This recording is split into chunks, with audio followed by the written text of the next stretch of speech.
Okay, so I want to walk you through um, the uh, Investigation 18 that you were supposed to do for homework. You were supposed to do parts A, B, and C for homework. So I wanted to walk you through these, um, and keep in mind that there's multiple ways to do this, right? So just because I'm about to show you one particular way to do it, doesn't mean that's the only way to do it. As long as you're ending up at basically the same, as long as you're ending up with the same equation, right? Chances are that your reasoning is good.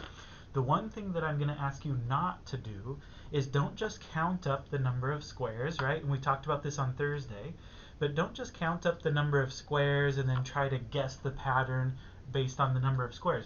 Try to visualize what's going on. So when I look at these three figures, if I try to guess like what's happening, here's what it looks like to me. So I've got this square, and then figure 2 looks like I have that same square here, but then I've just added on some squares around the outside. Okay, and then figure 3 looks like figure 2, except that I've added even more squares on the outside. And it looks like each time I do this, I'm increasing the number of squares by 4, right? Because I keep adding, so I started off with just one square, but then I added 4, and then I added 4 more. So I would assume that figure 4 looks the same as figure 3, but with, 4 more squares kind of added onto the outside all the way around the figure, right?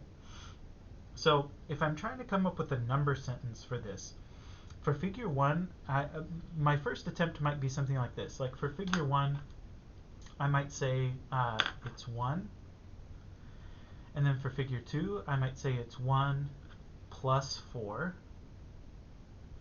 And then for figure 3, I might say that it's 1 plus 4 plus 4. Right? Now, I don't necessarily want to leave my number sentences this way because these number sentences are really difficult to generalize. It's like I could come up with figure 4, I could come up with the number sentence for figure 4 pretty easily, right? It would just be 1 plus 4 plus 4 plus 4. But when I try to make the leap from figure 4 to figure 10, it's like, so figure 10, it's like how many 4s should I have, right? I could maybe figure it out if I said like, um, you know, here I had 3 4s, here I had 2 4s, and here I had 1 4, and here I just had 0 4s, I guess you could say. So for figure 4, I used 3 4s. For figure 3, I used 2 4s. For figure 2, I used 1 4. And for figure 1, I used 0 4s. So I think the number of 4s that I need is 1 less than my figure number. So for figure 10, it would be 1 plus 9 4s, right? So it would be 1 plus 9 4s. But here's the thing. If I'm going to think of it like that, I might as well just use multiplication, right? Because saying 4 plus 4 plus 4 9 times is just the same thing as saying 9 times 4. And so I can come back here and kind of amend these to say, well, instead of calling it 4 plus 4 plus 4, what if I just call it 1 plus 3 times 4? And maybe I can call this one 1 plus 2 times 4. And this one I can call 1 plus 1 times 4. And this one I can call 1 plus 0 times 4. Right? And now I've got like a workable number pattern where the only thing that's changing, notice that the 1s stay the same and the 4s stay the same. The only thing that's changing is this number right here, and it looks like it's relatable back to the figure number by being the figure number minus 1, right? So this is 1 minus 1 is 0, 2 minus 1 is 1, 3 minus 1 is 2, 4 minus 1 is 3, 10 minus 1 is 9, okay? And that helps me figure out what figure 100 should be, right? So figure 100 should be 1 plus 1 less than the figure number times 4. And if I can do that for figure 100, well then I can do it for figure n pretty easily, right? Figure n is going to be 1 plus something times 4. Well, what's the something, right? What should I multiply by 4? Well, it should be 1 less than the figure number. So if the figure number is n, then the number in here should be n minus 1. Okay? And so then I can simplify that, right? So this would be, if I distribute the 4, it would be 1 plus 4n minus 4. And then if I combine my like terms, that should be 4n minus 3. So 4n minus 3 is the number of squares in figure n. And you can go back and verify this now, right? You can go back and see, well, does that work for figure 1? So for figure 1, if I plug in 1 for n, I get 4 times 1 minus 3. That's 4 minus 3, which is 1. Sure enough. Does it work for figure 2, right? So if I plug in 2 for n, I get 4 times 2 minus 3. 4 times 2 is 8. 8 minus 3 is 5. I have 1, 2, 3, 4, 5 squares. So sure enough, that one works, right? For figure 3, if I plug in 3, 4 times 3 is 12. 12 minus 3 is 9. Let's see, I have 1, 2, 3, 4, 5, 6, 7, 8, 9. Right, 9 squares. So that works out. Okay, so that's part A. Now, in addition to writing a number sentence for the number of tiles needed for figures 4, 10, 100, and then in addition to that, we were asked to make a table, draw a graph, and write an equation for the graph using multiple representations as discussed in 4.2, and it says you can look at page 117 for an example of this, right? And I showed you page 117 in Thursday's module to kind of help you along with this.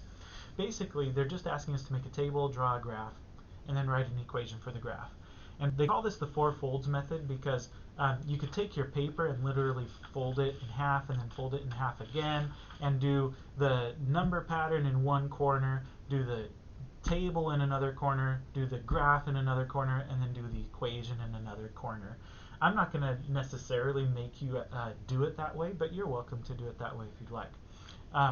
I'm going to just write out the table, first of all. So for the table, what we would say is we would put the figure number on one side of the table, and then the number of squares or number of tiles, whatever, on the other side. And we can say for figure 1, 2, 3, 4, and then we skipped to figure 10, and then we skipped to figure 100, and then we just wrote down kind of a general thing for figure n. And so for the number of tiles, well, you can go back and you can count up the number of tiles in each of these figures. Figure 1 had 1 tile, figure 2 had 5, figure 3 had, how many did we say? 9, I think. For figure 4, well, you could draw out figure 4, I suppose. You could draw out figure 4 up here and then count up the number of tiles, or you can use this formula that we came up with for figure n, right? 4 times 4 is 16, and 16 minus 3 is 13, right? Anyway, you don't really need to do the rest of it. You can if you want. So if we plug in 10, for example, 40 minus 3 is 37. If we plug in 100, 400 minus 3 is 397. And if we plug in n, well, we're just going to get 4n minus 3, right? So there's the table. Now, what does the graph of this thing look like?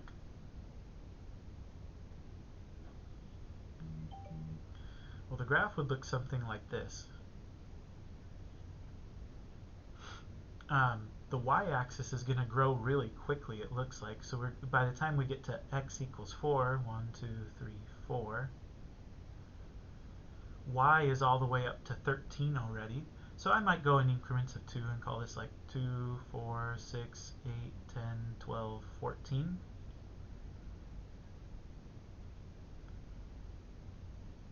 Why is it so hard for me to go backwards? There you go. And then we can plot the points that we were given, right? So we know that we should have the point. If we have one, if our figure number is 1, then we should have 1 tile. So that's the point 1, 1. Okay. for figure 2 we had 5 tiles, so that's right there, some kind of right between 4 and 6.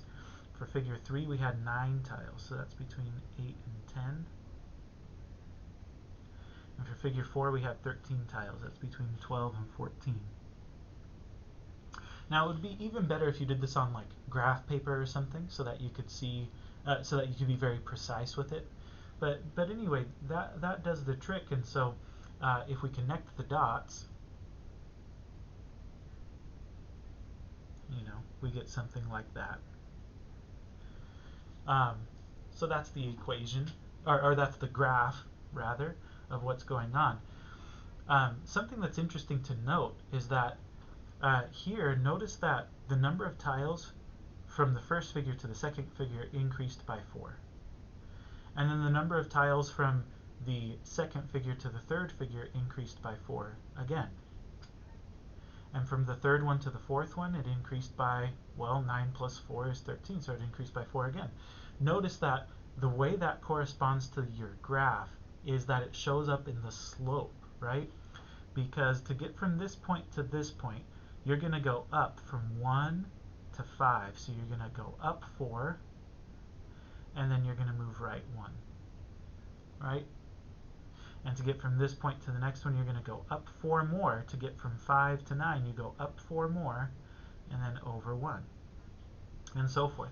So you can see that the slope gives you, the slope is this number right here, right? The slope of your line is this number that you're increasing by each time. Okay, so that's kind of cool. If you wanted to write an equation, so this was the last thing that we were asked to do. We were asked to make a table, draw a graph, write an equation. So if you wanted to write an equation for this graph, what would you say? Well, you know that the slope is 4, and you know that this is a straight line, so it should have the form y equals mx plus b, right? So you know it should be this. The slope was 4, so you can say y equals 4x, and then b, remember b is your y-intercept. Now let's think about this. B is the y-intercept. That's the place where the graph crosses the y-axis. Well, what's x? When the graph is crossing the y-axis, right, your x value is 0, isn't it? Right? So at this point right here, the x-coordinate is 0. Well, what does that mean in terms of our figures, right? In terms of our figures, that would mean that our figure number is figure 0, right? So to figure out what that value should be, we could plug in 0 for n down here, and we can say, well, 4 times 0 is 0, and 0 minus 3 is negative 3. So that should be the point negative 3, right? 0, negative 3. Another way to see that is to see, well, if my slope is up 4 over 1, up 4 over 1, then in order to get from this point to, in order to get to this point from this point, I need to go up 4 and over 1. So I need to start at a number such that when I rise up 4, I end up at 1, right? So negative 3 plus what number, or sorry, negative 3, well, no. What number plus 4 would be 1? And the answer is negative 3. So that's another way to see it. Anyway, so our y-intercept is negative 3. Now you might notice that looks an awful lot like our formula for figure n, and that's because they are the same, right? They are the same, and that's always going to be true. The equation for our graph is always going to be the same thing as the formula for our nth figure, okay? But that's kind of the 4 folds, I guess. I'm saying 4 folds in air quotes, not that you can see my fingers. I'm putting it in air quotes because I didn't actually fold the paper and do these 4 different representations in different corners, but this is the idea, and this is what they were asking you for. One of the reasons that I give you this exercise is because it's good. It's good practice for you to see sort of the relationship between this, increasing pattern and the equation, and the table that shows how the numbers increase, and the graph that shows how the numbers increase, so that you're getting a whole bunch of different representations that are all saying the same thing, right? They're all saying the same thing. And so hopefully you can see that when you do this kind of 4 folds idea. Okay, I'm going to start a new video so that you're not watching like 50-minute videos and stuff. But we'll talk about the next one in the next video.